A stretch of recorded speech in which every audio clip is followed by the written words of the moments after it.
I'm going to tell you something that will fundamentally alter how you see the world. Something that a handful of people in the highest levels of government have known for decades but could never speak about. 4 times in the last 70 years, the Federal Bureau of Investigation has captured a Bigfoot. And what they learned during the interrogations, yes, interrogations, is so disturbing that the information remains classified at levels above top secret. I know this because I was there for one of them. My name is James Kellerman, and in 1997 I was a senior interrogation specialist for the FBI assigned to what we called the Anomalous Subjects Division. That's government speak for the department that handles things that aren't supposed to exist. It started on a February morning in 1997. I was drinking coffee in my office at the Hoover Building in Washington, D.C., when my secure line rang. The voice on the other end belonged to Deputy Director Marcus Whelan, a man I'd only met twice in my entire career. "Agent Kellerman, you need to be on a plane to Colorado Springs in 2 hours. Bring your interrogation kit and clear your schedule for the next month." No explanation, just orders. That's how you knew something serious was happening. I grabbed my go bag, the one I kept packed for emergency deployments, and headed to Reagan National Airport. A government car was waiting to take me directly to a private terminal. No commercial flight for this trip. I boarded an unmarked Gulfstream jet with 3 other passengers I didn't recognize. None of us spoke during the entire flight. We all understood the protocol for classified operations. Don't ask questions until someone tells you what you need to know. We landed at Peterson Air Force Base just after sunset. The Rocky Mountains loomed like dark sentinels in the distance, their peaks still crowned with snow despite the late winter season. A convoy of black SUVs waited on the tarmac, engines running. We were driven for nearly an hour into the mountains, deeper and deeper into wilderness that seemed to swallow any trace of civilization. Finally, we turned onto an unmarked road that wound through dense pine forest. After another 20 minutes, we reached what looked like a maintenance facility for the National Forest Service. But the 12-foot fence topped with razor wire and the armed guards at the checkpoint told a different story. Inside, the building was far more extensive than its modest exterior suggested. We descended 3 levels underground into a complex that stretched beneath the mountain itself. Fluorescent lights hummed overhead as we walked through corridors lined with reinforced doors. Each one had a designation stenciled on it: Holding Cell Alpha, Medical Suite, Observation Room. We gathered in a briefing room where Deputy Director Whelan waited along with 5 other people I'd never seen before. 2 wore military uniforms with rank insignia I didn't recognize. The others wore civilian clothes but had that particular bearing that screamed intelligence community. Whelan didn't waste time on pleasantries. "Ladies and gentlemen, what you're about to learn is classified at the highest level. You've all been selected for this assignment because of your specific expertise and your proven ability to maintain operational security. What I'm about to tell you will sound impossible, but I assure you it is very real." 3 days ago, a joint task force of National Forest Rangers and FBI agents responded to reports of unusual activity in the San Juan Mountains of Colorado. Local hikers had reported encounters with what they described as a large, aggressive creature that didn't match any known wildlife in the area. We initially assumed it was a grizzly bear, possibly displaced from its normal territory. What we found was not a bear. He clicked a remote and a screen behind him lit up with a photograph. Even though I'd been briefed on the general nature of the assignment, seeing the image still took my breath away. It was a creature approximately 8 feet tall, covered in dark reddish-brown hair. The body structure was humanoid but massively built, with shoulders broader than any man I'd ever seen. The face was a disturbing hybrid of human and ape features: heavy brow ridge, flat nose, strong jaw.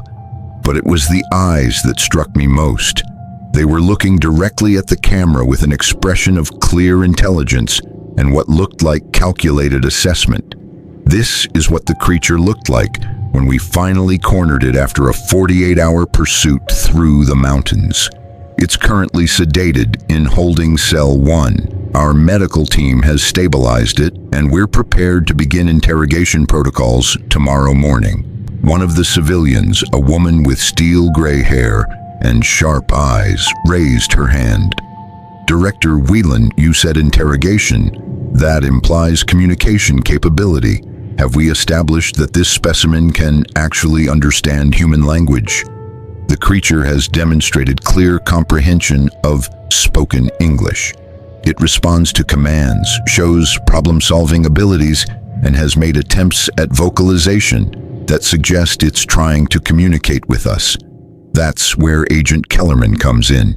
He's one of our best at establishing rapport with difficult subjects and extracting information from individuals who are resistant to traditional interview techniques. He looked at me directly. Agent Kellerman, your job is to determine what this creature knows, where it came from, whether there are others, and most importantly, what its intentions are regarding human populations. You have full authority to use whatever techniques you deem necessary, within legal bounds, to get that information. I spent the rest of that evening reviewing files. The task force had been tracking reports of Bigfoot sightings in Colorado for the last 6 months. The frequency and consistency of the reports suggested something real was happening, not just the usual hoaxes or misidentifications.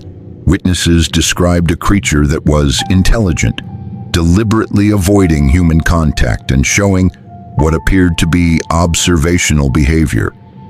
It was watching us. Then, 2 weeks ago, the encounters changed. The creature began showing aggressive behavior, approaching hikers, making threatening displays, and in one case, physically confronting a group of campers. That's when the FBI got involved. The operation to capture it had been carefully planned. They used thermal imaging to track its movements, set up a perimeter, and finally used tranquilizer darts designed for large, dangerous animals. The creature had fought the sedation for nearly 30 minutes before finally going down. Even unconscious, it took 8 grown men to load it onto a transport vehicle. The medical examination revealed remarkable physiology. The creature's muscle density was approximately 3 times that of a human. Its bone structure showed adaptations for tremendous strength and durability. DNA analysis was ongoing, but preliminary results suggested something that fell between modern humans and ancient hominids like Neanderthals, but with unique genetic markers that didn't match any known species.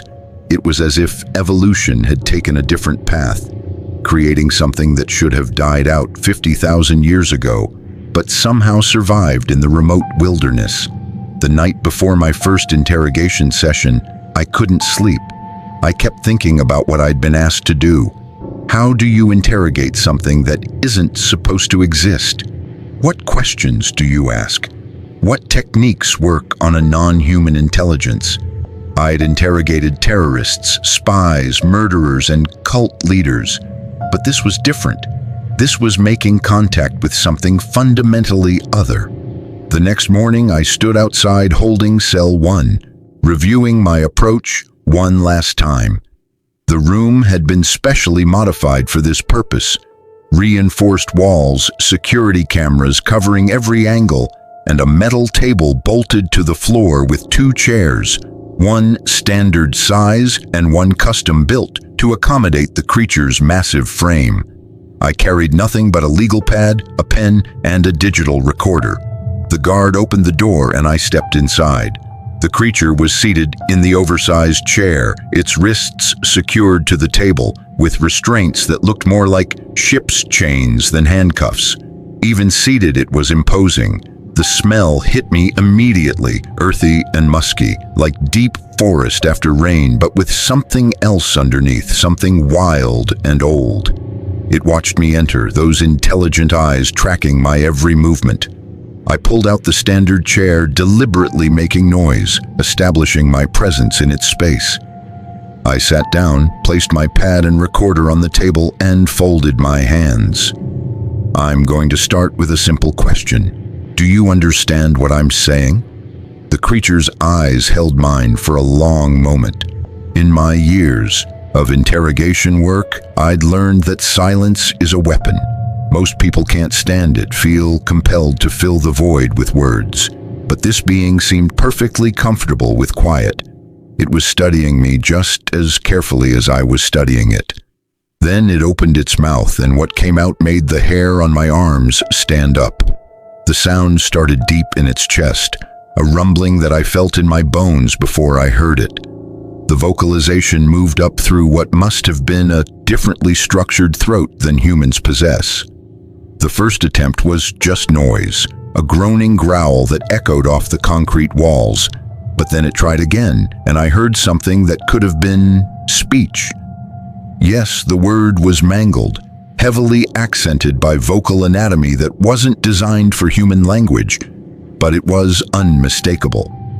I carefully wrote on my legal pad, trying to keep my hand steady. Do you have a name? What should I call you? The creature's massive hands, they were hands not paws with opposable thumbs, and what looked like decades of accumulated scars, gripped the edge of the table. The metal groaned under the pressure. I could see the calculation happening behind those eyes. It was deciding how much to reveal, weighing its options. Finally, it spoke again. Tarek, the name came out clearer this time, as if it was finding the right way to shape the sounds. My name is Tarek. I wrote it down. Let the scratch of pen on paper fill the space between us. Tarek, I'm Agent Kellerman. I'm with the Federal Bureau of Investigation. Do you know what that means? The creature's head tilted slightly. I'd seen that gesture before in interrogations. It meant the subject was about to say something they thought would surprise me. Law keepers, Tarek said, the words coming easier now, though still rough and strange. You hunt the dangerous ones. You protect your tribe from threats. The intelligence in that statement hit me like cold water. This wasn't just comprehension of language. This was understanding of social structures, of institutional roles, of human civilization itself. How long have you been watching us? I asked. How long have you understood what we are? Long time, Tarek replied. Many seasons, many winters. I count, I think you say, 40 winters since I was born. 40 years, I calculated quickly. This creature was 40 years old, assuming it aged at roughly the same rate as humans. And it had been observing human society for all of that time, learning our languages by listening from the shadows, studying our behaviors and patterns. Why reveal yourself now? I asked. You could have stayed hidden. You're strong enough, smart enough to avoid capture. Why let us catch you? The question seemed to cause something in Tarek to shift. The body language changed, the shoulders dropping slightly, the eyes looking past me to the concrete wall beyond. When it spoke again, there was something in the voice I hadn't heard before. Something that sounded almost like resignation or maybe desperation. My people are dying. The words hung in the air. Used to be many. When I was young, maybe 300 of us in the mountains. Now Tarek's voice dropped lower. Now maybe 50, maybe less. We scatter, we hide, we try to survive. But your people, you spread everywhere. Cut the forests, build the roads. Leave no place for us to live without your noise, your lights, your machines. I felt something shift in my chest. This wasn't the confession of an aggressive creature. This was a plea from something facing extinction. But I had a job to do, information to extract. Where are the others now? Where is your group? Tarek looked directly at me again. Why you need to know, so you can hunt them, so you can capture more of us, study us, lock us in boxes like this. The bitterness in those words was unmistakable. I chose my next words carefully. Tarek, I can't make you promises about what happens after this conversation. I'm not the one who makes those decisions. But I can tell you that if there are more of your people out there, we need to know. Not to hurt them, but to understand the situation. To figure out if it's possible for your people and mine to coexist. A sound came from Tarek that might have been a bitter laugh. Coexist, the creature repeated. You think humans know how to coexist? I watch your people. I see what you do to each other. Different skin, different words, different gods. You kill each other over these things. What you think you do to us when you learn we are real. I couldn't argue with that assessment. Human history supported it. But I pressed forward. You said your people are dying. You said there are only 50 left. If that's true, Tarek, then you're facing extinction. Maybe, just maybe, some humans would want to help prevent that. Maybe we could protect your remaining population, set aside territory where you could live undisturbed. Tarek was quiet for a long moment, and I could see the internal struggle playing out. Hope warring with experience, desperation fighting against fear. Finally, the creature spoke again. You want to know where my people are. First, I tell you what we are, what we know, what we have learned about you. Because if you understand what we know, maybe you understand why we hide. Maybe you understand what we fear most. I leaned forward slightly, pen ready. I'm listening. Tarek took what looked like a deep breath, the massive chest rising and falling. We are old, the creature began. Older than your people think. Our stories passed down from elder to elder, go back to time before your cities, before your farming, before your writing. We remember when humans were few, when you stayed in warm lands, when forests covered the earth. And we remember what happened when you changed, when you learned to make fire serve you, when you learned to shape stone and metal, when you learned to kill from distance with spears and arrows, and later with guns. We remember because we were there. We watched. The temperature in the room seemed to drop. Tarek continued. Your people have story about evolution, about how humans came from apes. Story is mostly true, but not complete. Humans were not only ones to evolve from the old apes. We did too. Different path, different choices. Your ancestors left the forests, went to the plains, stood upright to see over tall grass, became smaller, weaker, but smarter, learned to work together in big groups, to share food, to make tools. Our ancestors stayed in forests, grew larger, stronger, learned to live alone or in small families. Both paths worked for a long time. We stayed away from you, you stayed away from us. But then something changed. Humans discovered agriculture, discovered cities, discovered that you could take land and make it yours, and you needed more and more land. So you cut the forests, and we had nowhere to go. I was writing as fast as I could, trying to capture every word. This was more than just information about a creature's biology. This was a parallel history of human development, told from the perspective of those who watched it happen from the shadows. Tarek wasn't finished. We tried to live in peace. Sometimes we traded with the tribes who respected the forests. Sometimes the creature paused, searching for words. Sometimes we had children with your people. In the old times when the boundaries were not so sharp, you call them giants in your stories. You call them wild men, forest spirits. Some of your people knew we were real. But when the new humans came, the ones with guns and diseases and the hunger to take everything, we learned to hide. We learned to be myth, better to be story than to be hunted.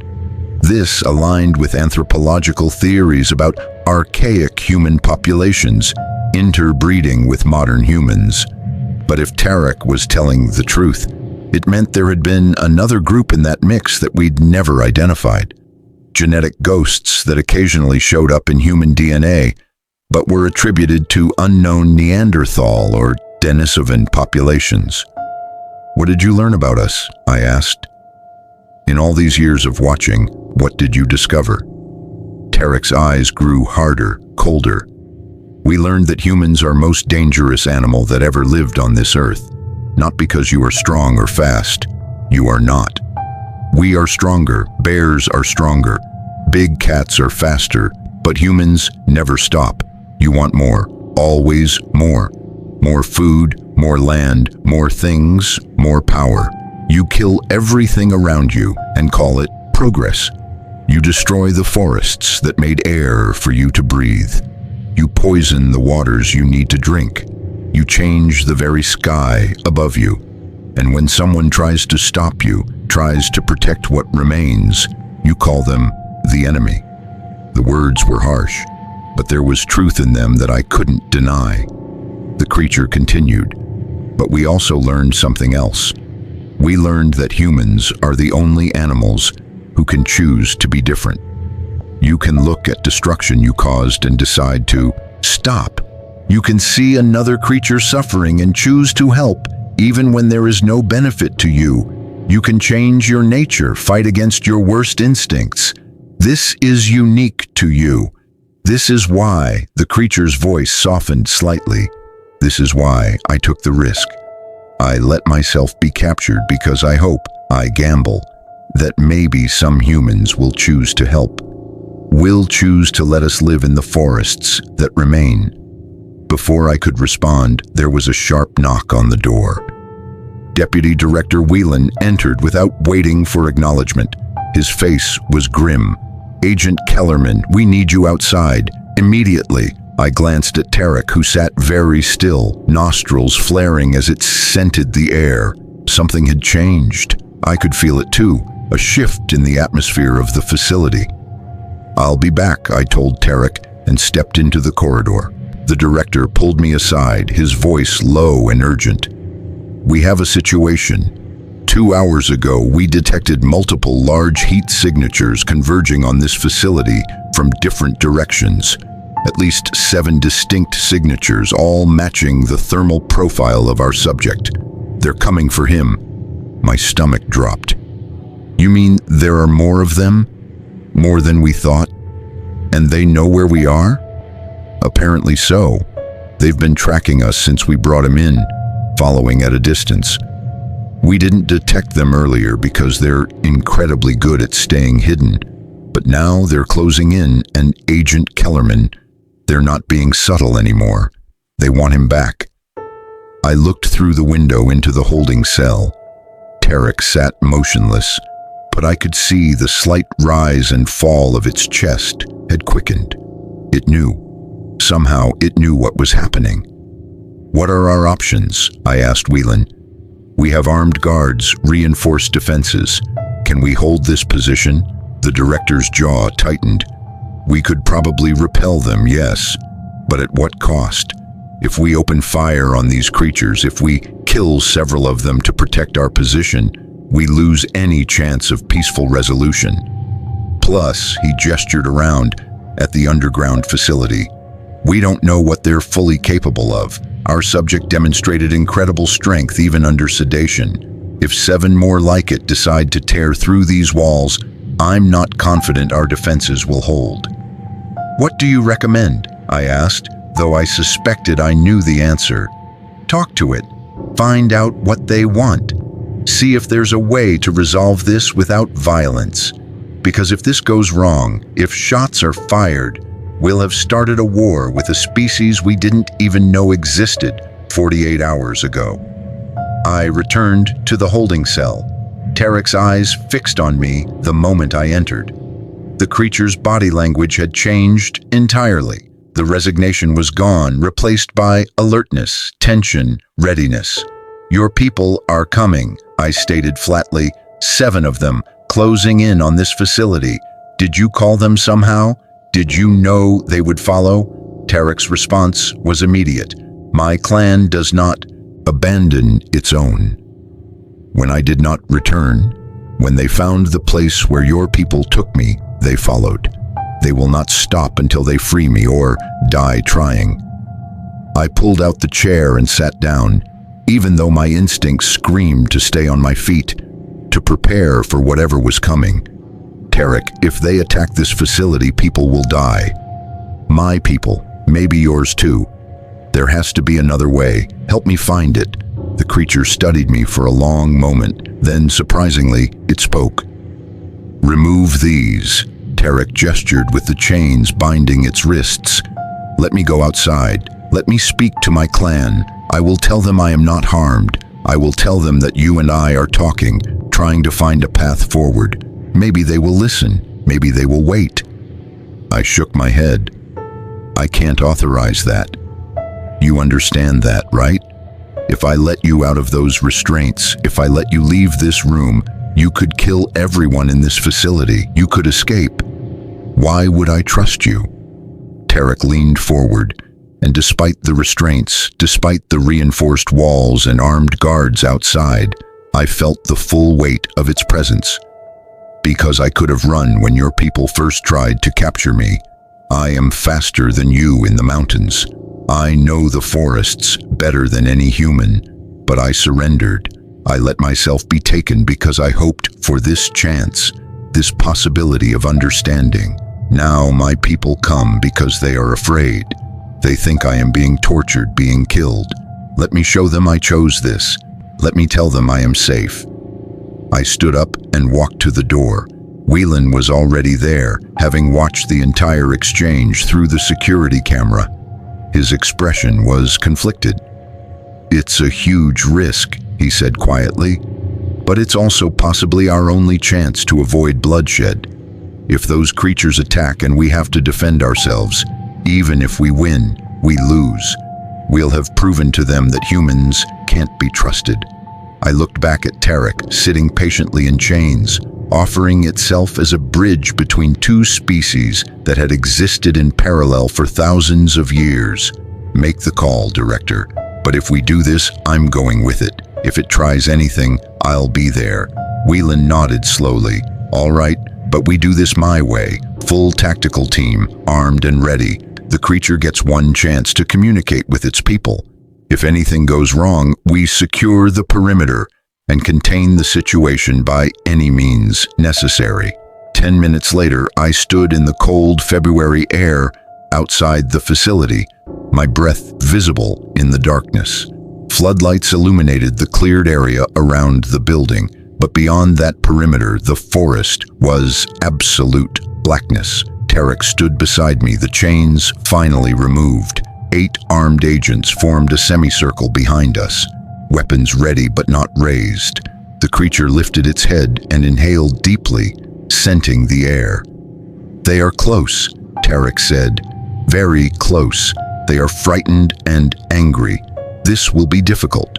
Then, before I could respond, Tarek opened its mouth and produced a sound that made my bones vibrate. It wasn't a howl, wasn't a roar, but something in between, a long, modulating call that echoed across the mountains. The sound seemed to carry forever, bouncing off the peaks, filling the night. Then Tarek stopped, and we waited in silence. The response came from 3 different directions simultaneously, 3 voices answering, each one distinct but similar in that bone-deep resonance. Tarek called out again, and this time I could hear variation in the sound, patterns that might have been language. The calls went back and forth several times, a conversation happening right in front of us that I couldn't understand but could feel the importance of. Finally, Tarek turned to me. They want to see me clearly, want to know I am not hurt. They will come to the edge of your lights, but no closer yet. If you or your people raise weapons, they will attack. Do you understand? I nodded and spoke over my shoulder to the tactical team. Hold your positions. Weapons down, not aimed. Let them approach. Nobody shoots unless I give the order. Slowly, figures began emerging from the darkness at the edge of the floodlights. 7 of them, just as the thermal imaging had indicated. They ranged in size from maybe 7 feet to well over 8. Covered in hair that varied from dark brown to reddish to almost black. Males and females, I guessed, though it was hard to tell. They moved with a fluid grace that belied their massive size. and even from 50 yards away, I could feel the power they represented. One of them, larger than the others and with graying hair around the face and shoulders, stepped slightly ahead of the group. The leader, I realized, the elder. This one looked at Tarek, made a series of vocalizations, then shifted its gaze to me. The weight of that stare was immense. This creature had lived, by my estimate, at least 60 or 70 years in these mountains. It had watched humans expand, watched its own people dwindle, survived through cunning and careful avoidance. And now it was looking at me, evaluating whether to trust the first human it had allowed to see it in decades. Tarek spoke, addressing the elder in their language, but occasionally inserting English words, creating a strange hybrid communication that was clearly for my benefit as much as theirs. "This human," Tarek said, "his name is Kellerman. He is lawkeeper. He listens. He asks questions, but he does not hurt. He wants to understand. He wants to find way for humans and our people to live without killing." The elder made a sound that might have been skeptical. Tarek continued, "I know you fear the humans. I fear them too. But I also see that they have power to destroy us completely if they choose, or power to protect us if they choose differently. We are too few now to survive alone. If we fight, we lose. If we hide forever, we still lose because there is nowhere left to hide. This might be only chance to change our future." The elder and Tarek continued their exchange, voices rising and falling in patterns I couldn't decipher. The other 6 creatures watched silently, some of them shifting restlessly, clearly uncomfortable being so exposed. Finally, the elder turned back to me and spoke. The English was broken, heavily accented but understandable. "Human, your people hunt us for many generations. When we show ourselves, you shoot. When we hide, you take our forests. Why should we believe you want peace now?" It was a fair question. I thought about all the terrible things humans had done to each other and to every other species on this planet. I thought about my role in this moment, standing as a representative of a species with a brutal track record. Then I spoke from the heart. "Because some of us are trying to be better," I said. "Because some of us have learned that we can't keep taking and destroying without consequences. Your people are dying, but so is our world. The forests you need, we need them too. The clean water, the clean air, the balance of nature. We're finally understanding that we destroy these things at our own peril. I can't promise you that all humans will choose to protect you, but I can tell you that some of us will try. And maybe, just maybe, that's enough to make a difference." The elder was silent for a long time. Then it made a decision. "Tomorrow," the creature said, "tomorrow we come back, we talk more. But tonight, Tarek comes with us, returns to clan. You prove you not hold him prisoner. You prove he chose to be here. Tomorrow he returns, and we talk about what happens next." I glanced at Whelan, who had emerged from the facility and was standing with the tactical team. This was the moment of truth. Either we trusted Tarek enough to let him go, or we admitted we were just holding him captive and any chance of peaceful resolution was over. The director nodded slowly. "Agreed," I said. "Tarek returns to you tonight. Tomorrow he comes back, and we continue this conversation. But understand this. If Tarek doesn't return, if you disappear into the mountains, we will not hunt you. We will let you go. But you'll have lost this chance, this opportunity to change your future. The choice is yours."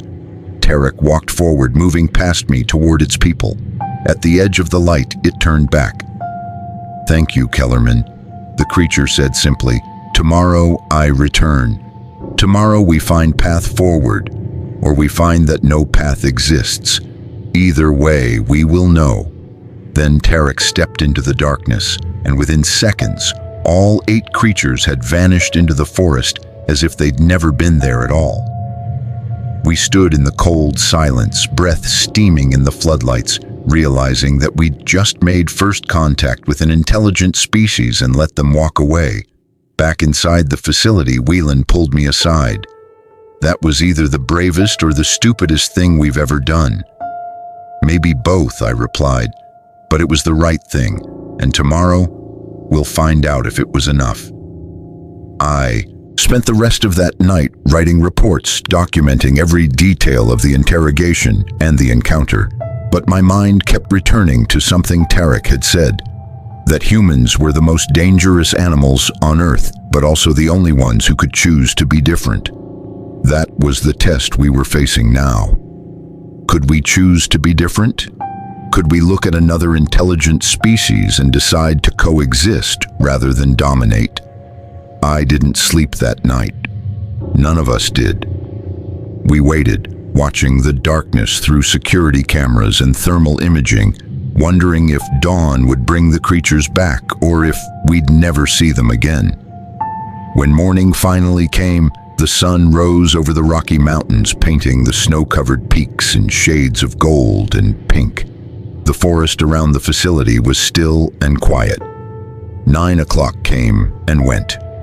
10 o'clock. By 11, I was starting to believe we'd been wrong, that Tarek and its clan had decided humans couldn't be trusted after all. Then, at exactly noon, a single figure emerged from the tree line, Tarek walking slowly toward the facility alone. The creature stopped about 20 yards from the entrance and waited. I walked out to meet it, this time without the tactical team, without weapons, just two beings who'd agreed to try to find a way forward. "Your people," I asked, "are they close?" "Close enough," Tarek replied. "They watch. They wait to see if I am safe, if you keep your word." "Then let's keep talking," I said. "Let's figure this out together." And for the next 6 hours, that's exactly what we did. Tarek told me things about its people that rewrote our understanding of natural history. I learned about their social structures, their territories scattered across the remote wilderness of North America. I learned about their decline, the population crash that had reduced them from thousands to barely 100 over the course of just 3 generations. I learned about their culture, their oral traditions, their relationship with the land. And in return, I explained what humans might be willing to do. Protected wilderness areas where they could live undisturbed. Legal recognition that would make harming them a federal crime. Scientific study, but only with their consent, to understand their biology and help ensure their survival. It wasn't easy. There were moments when the conversation broke down, when the weight of history and fear threatened to overwhelm the fragile trust we were building. But we kept trying, kept pushing forward, because both of us understood that failure meant extinction for one species and the loss of something irreplaceable for the other. As the sun set on that second day, Tarek and I reached an agreement. The creature's people would work with a small team of human scientists and conservationists. They would allow limited observation and study. In exchange, the government would protect their remaining territories and work to create corridors between isolated populations. It wasn't perfect, but it was a start. That was 1997. I'm telling you this story now, 28 years later, because what we learned from that first contact changed everything. But there were 3 other times, 3 other captures, 3 other interrogations, and what we learned in those sessions revealed truths about humanity that the government decided the public could never know. I need to tell you about them now, because the 4th and final interrogation happened just 6 months ago, and what that creature told us suggests we're running out of time. The second capture happened in 1962, long before I was even born. I only learned about it years later when I was given access to the classified files, documents so sensitive they were stored in a vault beneath the Pentagon. The interrogation was conducted by a CIA operative named Richard Thorne, and his subject was a female Bigfoot captured in the forests of Northern California. According to Thorne's reports, the creature had been caught in a logging camp accident, trapped when a massive tree fell and pinned her leg. The loggers who found her were terrified, but instead of killing her, they called the authorities. Within hours, CIA field operatives arrived and transported her to a secret facility near Mount Shasta. Thorne's interrogation notes were clinical, almost cold in their precision. But between the lines, you could sense his growing unease at what he was learning. The female, who communicated through a combination of gestures and crude vocalizations, revealed something that Thorne initially dismissed as impossible. She claimed her people had been observing human nuclear tests, not just observing them from a distance, but deliberately positioning themselves near test sites to understand what humans were doing. According to her account, translated through weeks of painstaking communication building, her people had witnessed the Trinity test in New Mexico in 1945. They'd watched from the mountains as the first atomic bomb detonated, as that terrible mushroom cloud rose into the desert sky. What disturbed Thorne most wasn't that they'd seen it, it was what they understood about it. The female made it clear through her limited communication that her people recognized the weapon for what it was. A device capable of destroying everything, all life, all forests, all creatures. She conveyed that after witnessing that explosion, the elders of her people had held a great gathering, the first time in generations that multiple clans had come together in one place. They debated what to do about the humans who had created such a weapon. Some argued they should reveal themselves, try to communicate, warn humanity about the path it was taking. Others insisted they should hide deeper, stay as far from human civilization as possible. A third group, according to the female's account, suggested something more drastic. They proposed sabotaging human infrastructure, destroying the facilities where such weapons were made, actively fighting back against the species that threatened to destroy the world. In the end, the elders chose continued hiding. They decided that revealing themselves would only make humans hunt them more aggressively, and that fighting back would lead to their extinction. Better to remain myths, to watch from the shadows, and to hope that humans would somehow find wisdom before it was too late. Thorne's final report included a personal note that violated every protocol of operational security. He wrote that after 6 weeks of interrogation, he'd come to see the creature not as a subject or a specimen, but as a person whose people had watched humanity unlock the power to destroy the world and had responded with more restraint and wisdom than humans had shown. He recommended that the government establish formal contact protocols, create protected zones for the creatures, and begin serious dialogue about coexistence. His recommendations were ignored. The female was released back into the wilderness after 2 months of captivity, and Thorne was reassigned to a desk job in Langley.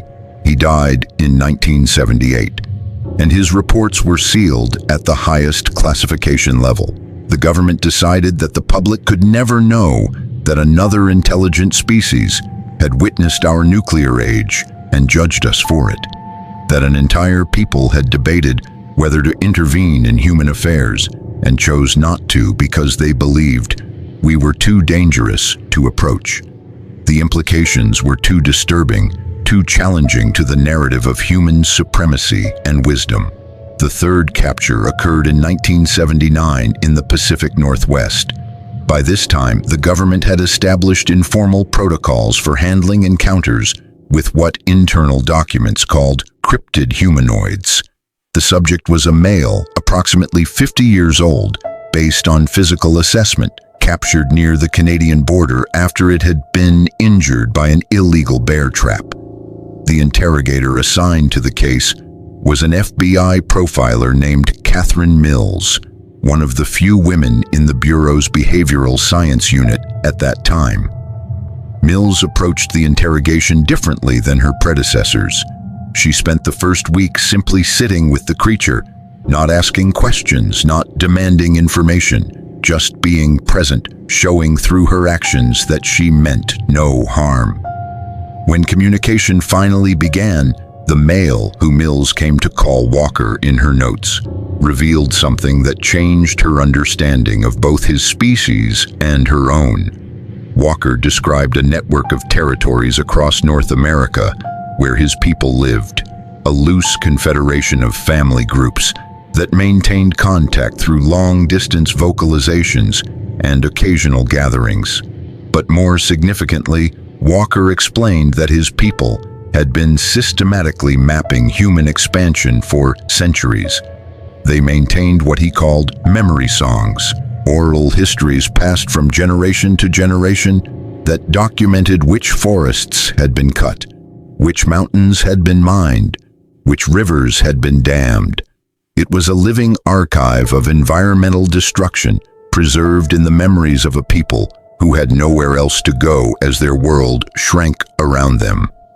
Mills spent 3 months interrogating Walker, and in that time, she documented something remarkable. Walker's people possessed knowledge about North American ecosystems that surpassed anything human scientists had compiled.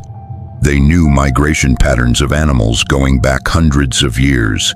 They understood the interconnected relationships between species, the delicate balances that maintained forest health, the warning signs of environmental collapse. They had watched as human industry disrupted these patterns, as species disappeared, as the forests themselves began to die, and they'd tried, in their own way, to maintain what balance they could.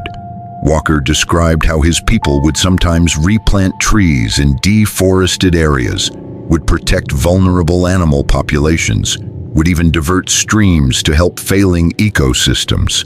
They were environmental stewards working in secret to preserve what humans were destroying. But Walker also revealed something darker. He described a growing desperation among his people, particularly the younger generation. As their numbers dwindled and their territories shrank, some were beginning to question the elders' policy of total avoidance. Why should they hide and slowly go extinct when they could fight back? Why should they watch the forests die without taking action against those responsible? Walker himself was torn. He understood the logic of avoiding humans, but he also felt the weight of impending extinction. His own mate had died 2 years earlier, unable to find enough food in their diminished territory. They'd had no offspring, an entire genetic line ending because there was simply no room left for them to live. Mills's final report was extraordinary. She argued that the creatures represented not just an unknown species, but a mirror held up to humanity. Their knowledge of the environment could help us understand and repair the damage we'd done. Their perspective as witnesses to our expansion could provide insights we desperately needed. She recommended immediate establishment of protected zones, formal recognition of their existence, and the creation of a joint human cryptid conservation council. Her recommendations went further up the chain of command than Thorne's had, actually reaching the desk of the FBI director, but ultimately they were rejected. The reasoning, documented in a classified memo I later read, was chilling. Quote, "Recognition of an intelligent non-human species on North American soil would create insurmountable legal, political, and social complications. Property rights, resource exploitation, and national sovereignty would all be called into question.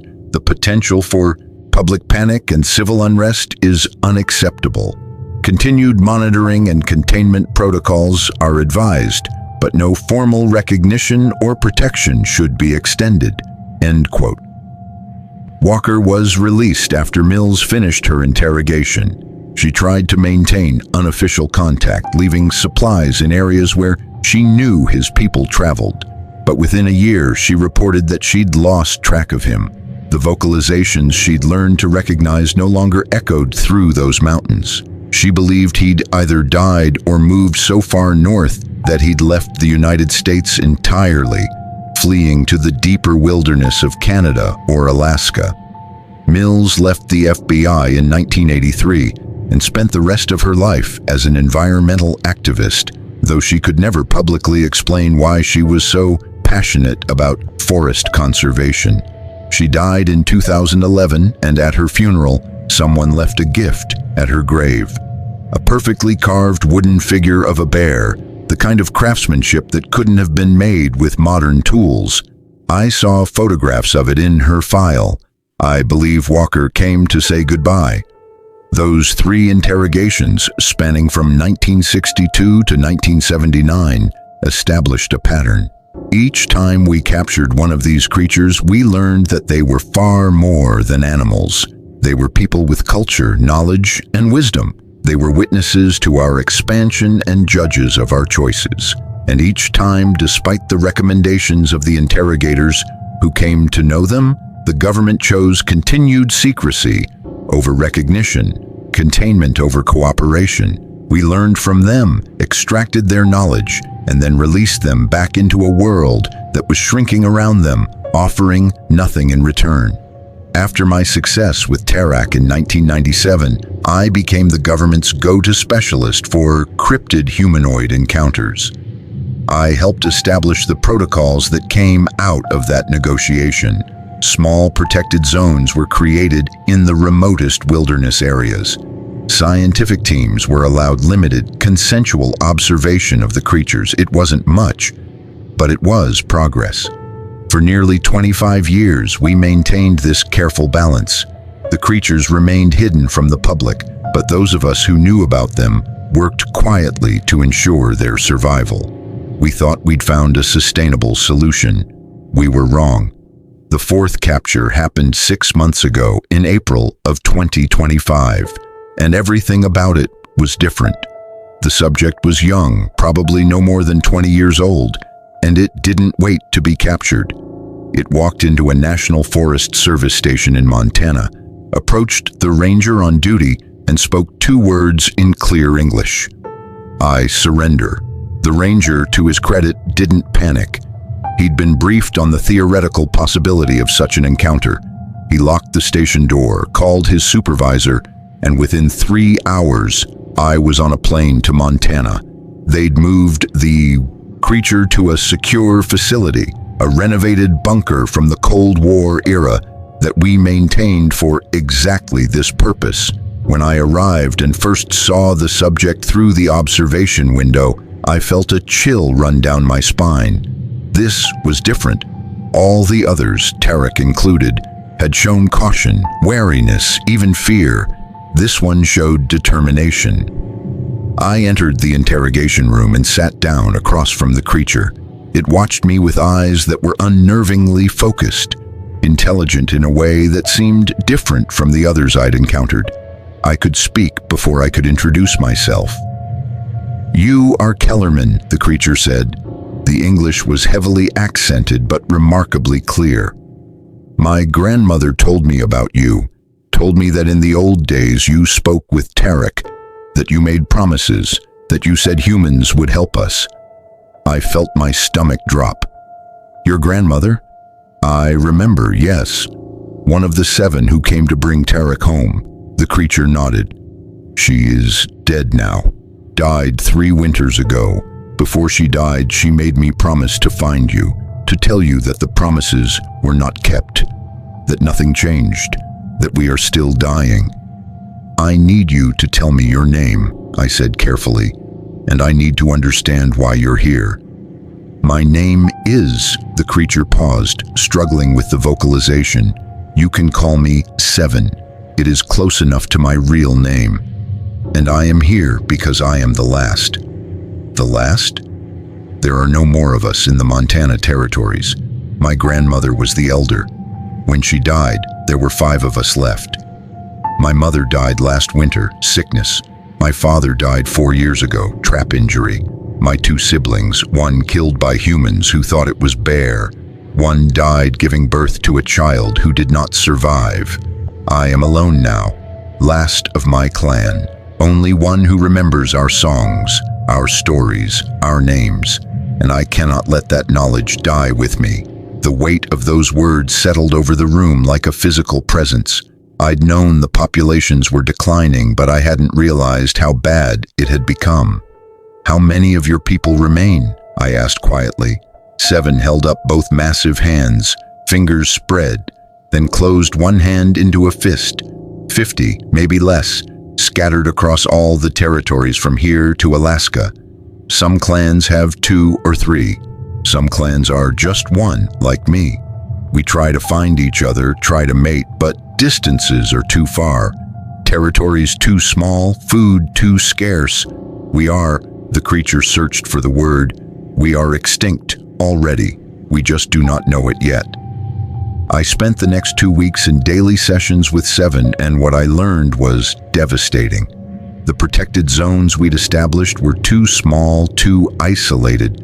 Climate change was pushing the creature's traditional food sources out of their ranges. Human recreation, even in protected areas, was disrupting their ability to move safely. Worst of all, the younger generation of humans who'd grown up with smartphones and drones were inadvertently documenting encounters, posting blurry videos and photos to social media.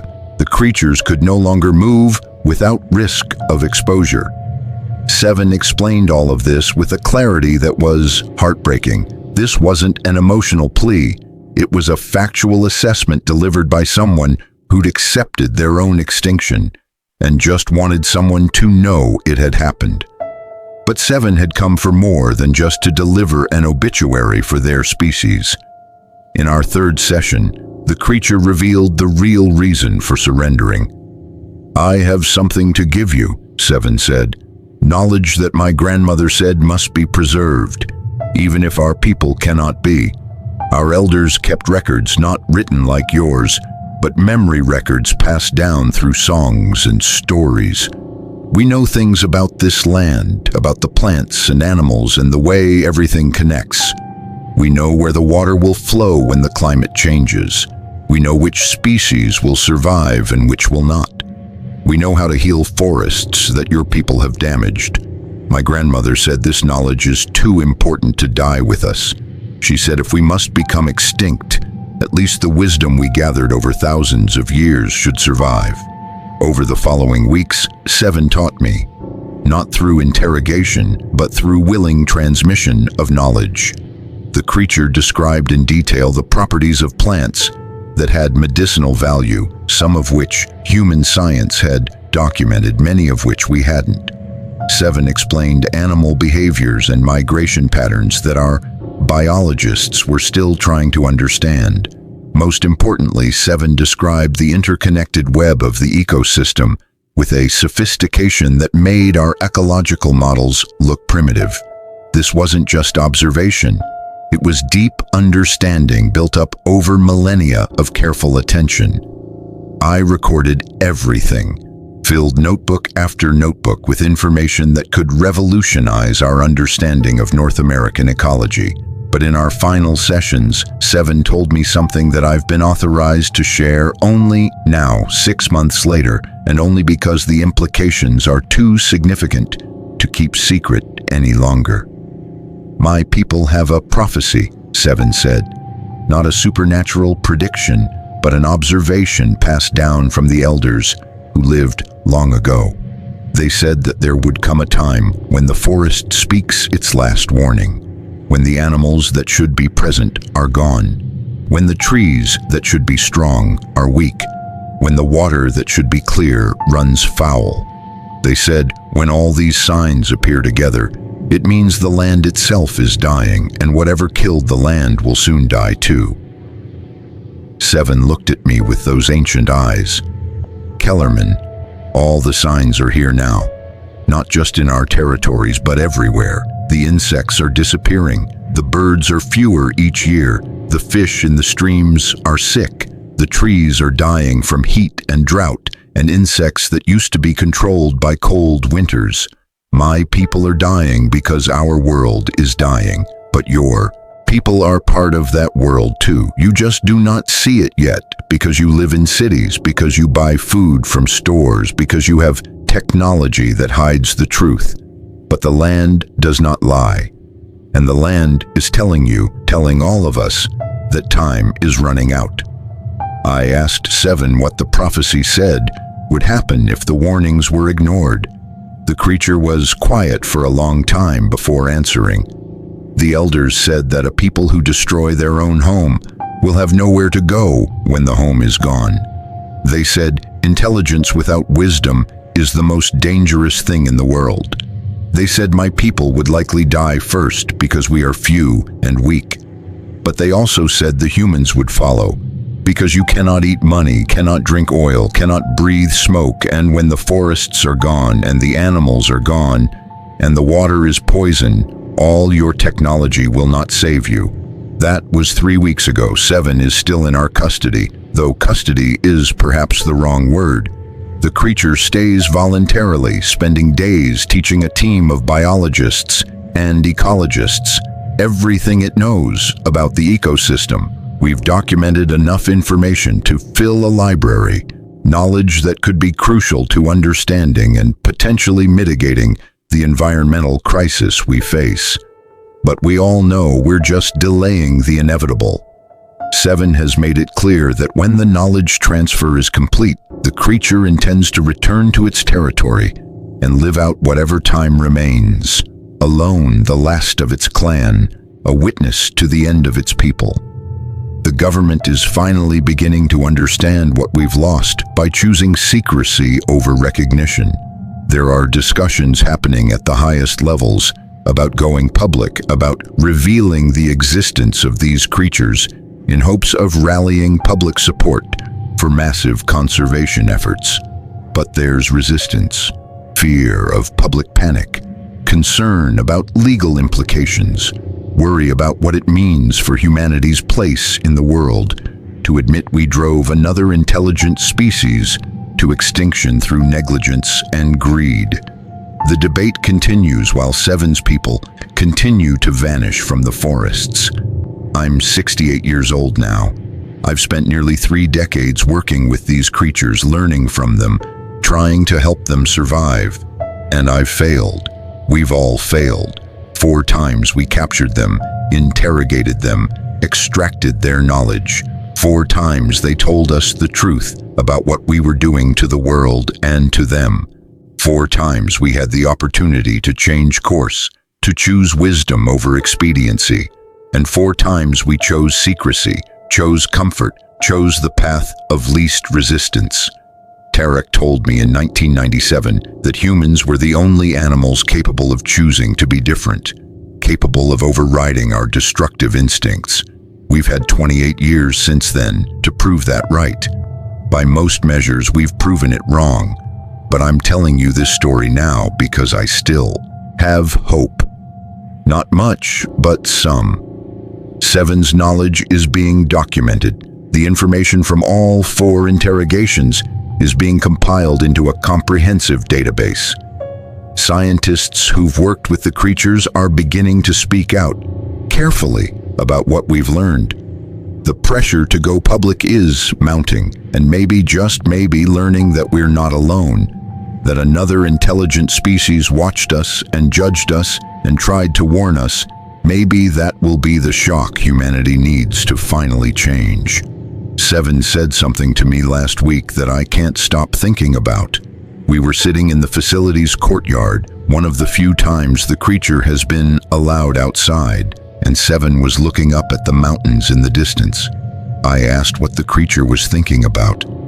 Seven turned to me and said, "I am thinking about all the humans who will never know my people existed, who will never hear our songs or learn our stories or understand what we saw. Your people like to believe you are special, that you are chosen, that the world was made for you. But we were here too. We watched the same stars, loved the same forests, felt the same connection to this earth. And we are disappearing, and most of your people will never even know we were real. That is what makes me most sad. Not that we are dying, but that we will be forgotten, that our existence will not matter." I promised Seven that night that their existence would matter, that I would tell this story, that the knowledge they'd shared would be preserved and used. that their people's observations and warnings would be heard. I'm keeping that promise now. The 4 interrogations taught us that we share this world with others, that our actions have consequences beyond what we can see, that intelligence without wisdom leads to destruction. The creatures we captured and questioned were people, not animals. They had culture, knowledge, history, and perspective. They watched us for thousands of years, and what they saw should terrify us.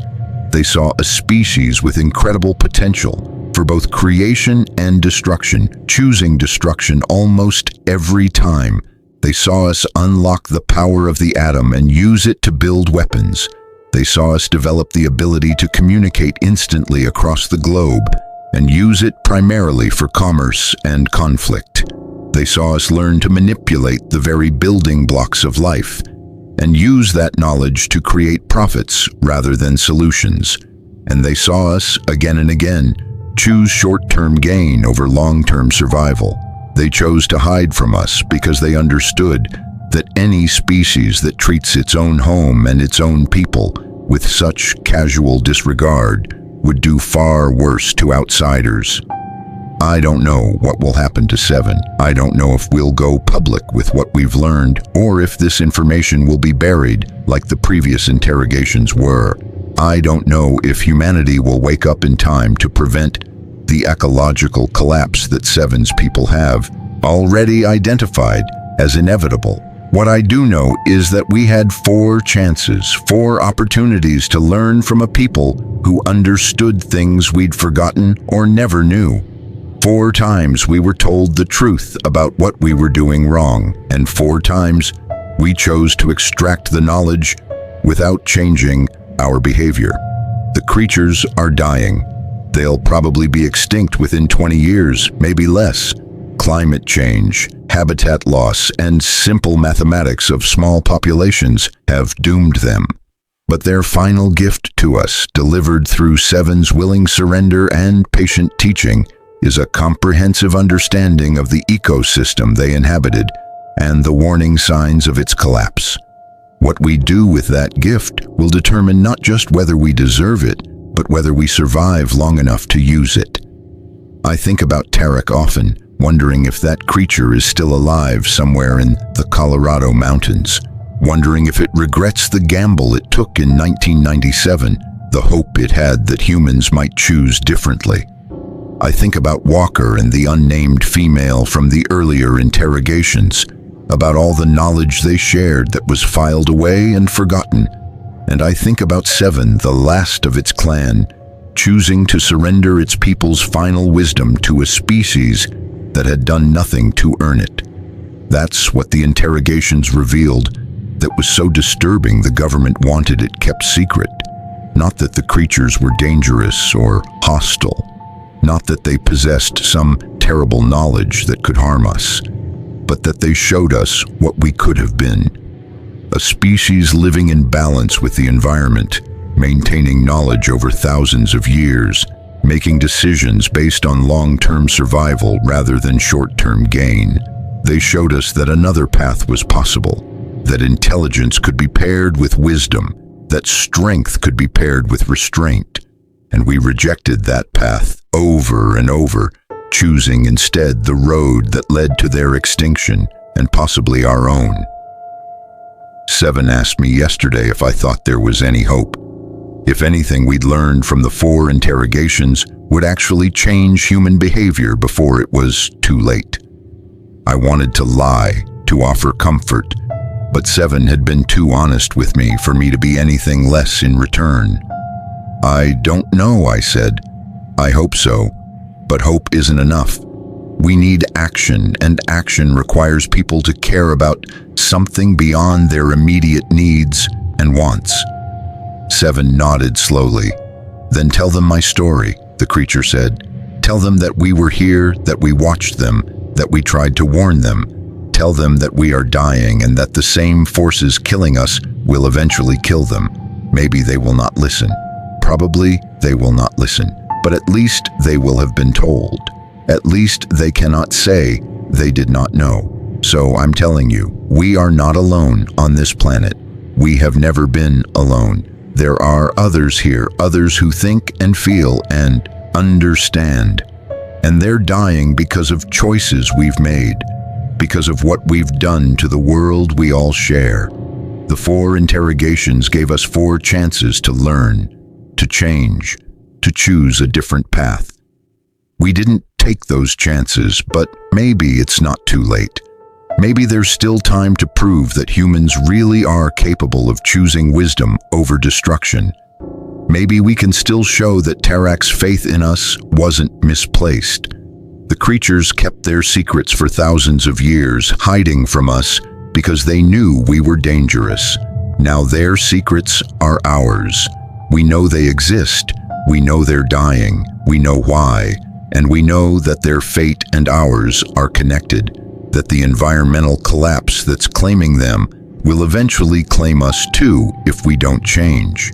What we do with that knowledge, whether we act on it or file it away like the previous interrogations, that's the test we're facing now.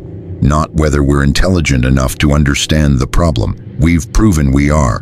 But whether we're wise enough to do something about it before it's too late. 7 is teaching us right now, day after day, sharing knowledge that took millennia to accumulate, showing us how to read the forest, how to understand the subtle signs of ecological health and sickness, how to work with nature instead of against it. It's information that could change everything, that could give us the tools we need to repair what we've broken. But tools are useless if we don't use them. And history suggests we won't.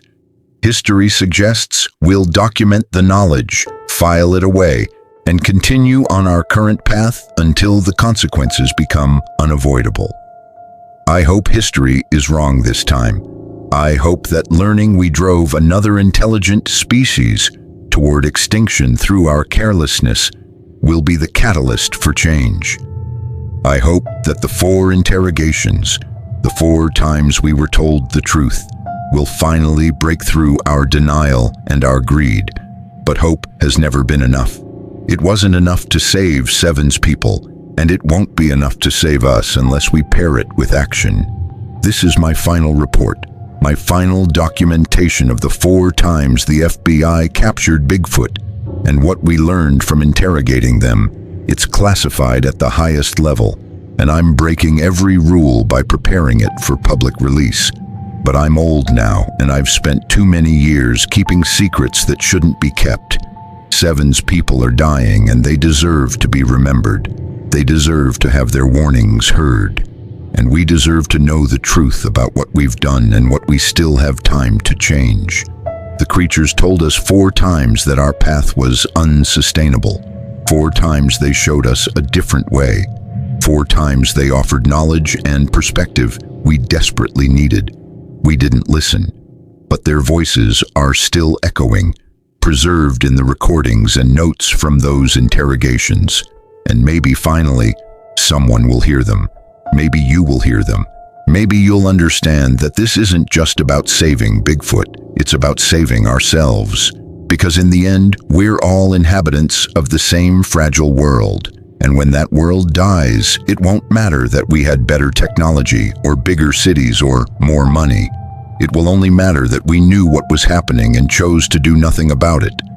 7's clan is gone. The Montana territories are empty.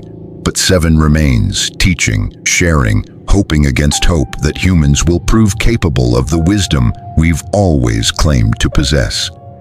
I sit with that creature every day, taking notes, asking questions, learning things that should reshape our entire approach to conservation and ecology. And every day I wonder if it matters, if any of this will make a difference, if we'll act on what we're learning, or if it will just be filed away with the reports from the other 3 interrogations, buried under classifications and secrecy until everyone involved is dead and the knowledge is lost. That's the most disturbing thing the interrogations revealed. Not anything the creatures told us, but what our response revealed about ourselves. That we're capable of learning the truth, of understanding the consequences of our actions, of seeing the path to a better future, and still choosing the path of destruction because it's easier, because it's more profitable, because changing would require admitting we were wrong. The creatures knew this about us. That's why they hid. That's why they chose myth over revelation. They understood that humans don't respond well to challenges to our dominance, to suggestions that we're not the center of the universe, to warnings that our behavior has consequences. But they also believed, or at least Tarek and Seven believed, that some humans might be different, that some of us might listen, might care, might act. That's why they took the risk. That's why they shared their knowledge. They gambled that the better angels of our nature might finally prevail. Now it's up to us to prove them right or prove them wrong. The 4 interrogations are over. The lessons have been taught. The warnings have been delivered. What happens next is entirely in our hands.